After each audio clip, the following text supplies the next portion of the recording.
వెరైటీగా నెగిటివ్స్ చూసాక పాజిటివ్స్ చూద్దాం. ఈ సినిమా బిగ్గెస్ట్ నెగిటివ్ ఏంటంటే second half of the movie చాలా అంటే ఫస్ట్ హాఫ్ బాగా బిల్డ్ చేసుకున్నాడు. సెకండ్ హాఫ్ ఈ మాత్రం మెయింటైన్ చేస్తే హిట్ అయిపోద్దిరా ఈ సినిమా అనుకునే టైంకి హిట్ అయితే అవుతుందేమో, మేబీ ఇప్పటికే అవుద్దేమో ఫెస్టివల్ సీజన్ కాబట్టి, బట్ మంచి సినిమా అవుతుందేమో అనుకుంటాం.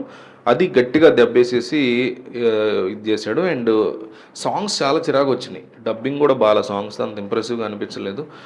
యూత్కి బాగా కనిపించే ఫిలిం కాబట్టి దీని ఎండింగ్ బాగా రాసుకోవాలి, క్లైమాక్స్ అది దెబ్బతీశాడు.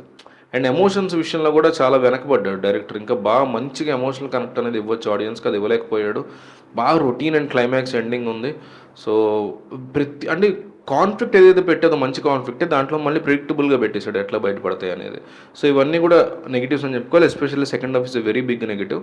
ఇక ఫస్ట్ హాఫ్ అంటే మేము పాజిటివ్స్ చూస్తే కనుక ఇంటర్వెల్కి ముందు వచ్చే 20 నిమిషాలు ప్రీ ఇంటర్వెల్ బ్యాంగ్ అదిరిపోయింది. అంటే మొత్తం సిరీస్ ఆఫ్ ఇంటర్వెల్ సీక్వెన్సెస్ అన్ని సీన్స్ అన్నీ కూడా బాగా తీసాడు. 20 minutes ఆఫ్ ఇంటర్వెల్ ఎపిసోడ్ బాగా నచ్చింది.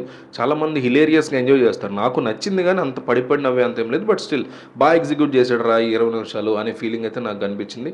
తర్వాత శరత్ కుమార్ని బాగా ఇంక్లూడ్ చేశాడు ఈ స్టోరీలో, బాగా అవుట్పుట్ కూడా తీసుకొచ్చాడు. అతని పెర్ఫార్మెన్స్ కానీ అతని క్యారెక్టర్ కానీ చాలా బాగా రాసుకున్నాడు. అండ్ అంటే కన్సిస్టెన్సీ మిస్ అయింది కానీ ఫన్ ఉంది సినిమాలో, ఫ్రెష్ లుక్ ఉంది సినిమాకి, ఫన్ లుక్ ఉంది, కానీ అది కన్సిస్టెన్సీ మిస్ అయింది. కొన్ని చోట్ల ఎంత ఫ్రెష్గా ఉందిరా ఈ ఈ ఎపిసోడ్, ఎంత ఫన్ ఉందిరా ఎపిసోడ్ అనుకుంటా, కానీ నెక్స్ట్ ఎపిసోడ్ మళ్ళీ రొటీన్గా బోరింగ్గా తీస్తాడు. అదొక బిగ్గెస్ట్ నెగిటివ్.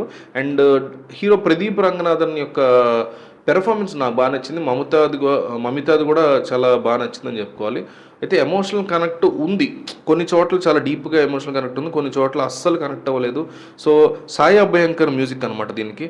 అతను మ్యూజిక్ని కానీ బ్యాక్గ్రౌండ్ మ్యూజిక్ కానీ బాగా ఇచ్చాడు. బట్ ఐ మీన్ సాంగ్స్ బాగాలేదు కానీ బ్యాక్గ్రౌండ్ మ్యూజిక్ బాగా ఇచ్చాడు అనిపించింది జూడ్కి. అయితే నిన్న నుంచి రిలీజ్ అయిన మిత్రమండలి కానీ తెలుసు కదా కానీ ఈ మూడు జూడ్ మూవీతో కనుక పోల్చుకుంటే దివాళీకి చూడదగ్గ సినిమా అయితే జూడ్ అని చెప్తాను నేను. ఆ మిగతా రెండు మరీ రాడ్ ఉన్నాయి. ఇది కొంచెం సెకండ్ హాఫ్ అలా ఈట్ రాడ్ తగిలింది కానీ పర్వాలా చల్తా. అంటే దివాళీ సీజన్ కాబట్టి నేను థియేటర్కి వెళ్ళి చూస్తాను ఏదో సినిమాని, చుట్టాలు వచ్చారు మేము ఫ్రెండ్స్ ఇంటికి వెళ్ళాం, చుట్టాలు ఇంటికి వెళ్ళాం, చుట్టాలు మా ఇంటికి వచ్చారు, మేము ఏదో సినిమాకి వెళ్ళాలి చూస్తారా బాబు ఒక్క సినిమా చెప్పరా నాయన అంటే తప్ప జూడ్ వన్ టైం వాచ్, లేదంటే మాత్రం కంప్లీట్లీ స్కిప్ చేసేసి ఓటీటీలో చూసుకోదగ్గ మూవీ. అది కూడా ఫస్ట్ హాఫ్లో ఉన్న ఇంటర్వెల్ బ్యాంగ్ వర్క్ కోసం థియేటర్కి వెళ్ళి సరదాగా కాసేపు చూసి రావచ్చు తప్ప ఎగబడిపోయి వెళ్ళిపోయేది అయితే కాదు. One time watch only for the Diwali season and if you are boring అంతే, లేదంటే కంప్లీట్లీ స్కిప్ చేసేయచ్చు మూవీని.